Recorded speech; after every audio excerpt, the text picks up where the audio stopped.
তৃণমূলের ভোট রক্ষা শিবিরে উপচে পড়া ভিড়। বাঁকুড়া শহরের 19 নম্বর ওয়ার্ডে খোলা হয়েছে শিবির। ভোটারদের তথ্য খুঁজে দিতে সাহায্য করছেন তৃণমূল কর্মীরা। এসআইআর চালু হতেই বিজেপি যেমন একেবারে ময়দানে নেমেছে, তেমনই কিন্তু ময়দানে নামতে দেখা যাচ্ছে তৃণমূলকে। বাঁকুড়ার 19 নম্বর ওয়ার্ডে রীতিমতো শিবির করা হয়েছে। দেখা যাচ্ছে যে বাংলার ভোট রক্ষা শিবির করা হয়েছে 19 নম্বর ওয়ার্ড তৃণমূল কংগ্রেসের তরফ থেকে, এবং এখানে দেখা যাচ্ছে যে সকাল থেকে এই শিবিরে অসংখ্য মানুষ তারা লম্বা লাইনে দাঁড়িয়ে পড়েছেন। এই যে এলাকা 19 নম্বর ওয়ার্ড, সেই ওয়ার্ড এলাকা পুরোপুরি সংখ্যালঘু প্রভাবিত এলাকা।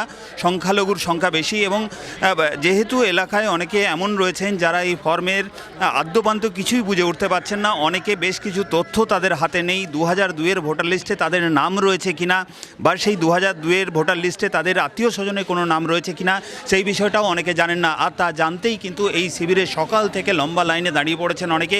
এবং তৃণমূল কংগ্রেসের বেশ কয়েকজন রয়েছেন যারা কিন্তু রীতিমতো এই সাধারণ মানুষকে তারা সাহায্য করছেন বিভিন্নভাবে। দেখাই যাচ্ছে যে একেবারে 2002-এর যেমন ভোটার লিস্ট তাদের কাছে রয়েছে, সেখান থেকে তারা তথ্য সংগ্রহ করছেন এবং তথ্য সংগ্রহ করে ভোটারদের হাতে তুলে দিচ্ছেন। তেমনই কিন্তু 2025-এর ভোটার লিস্টে এই ভোটারদের ক্রমিক নম্বর কত, তাদের পার্ট নাম্বার কত, অংশ নম্বর কত, এই তথ্যগুলোও কিন্তু তারা সাধারণ মানুষের হাতে তুলে দিচ্ছেন। সব মিলিয়ে বলা যায় যে এই এসআইআর আবহে একদিকে যেমন বিজেপি তারা সাধারণ মানুষকে সাহায্য করতে রীতিমতো শিবির করেছে, তেমনই কিন্তু তৃণমূলের পক্ষ থেকেও একই ধরনের উদ্যোগ দেখা যাচ্ছে একেবারে পাড়ায় পাড়ায়।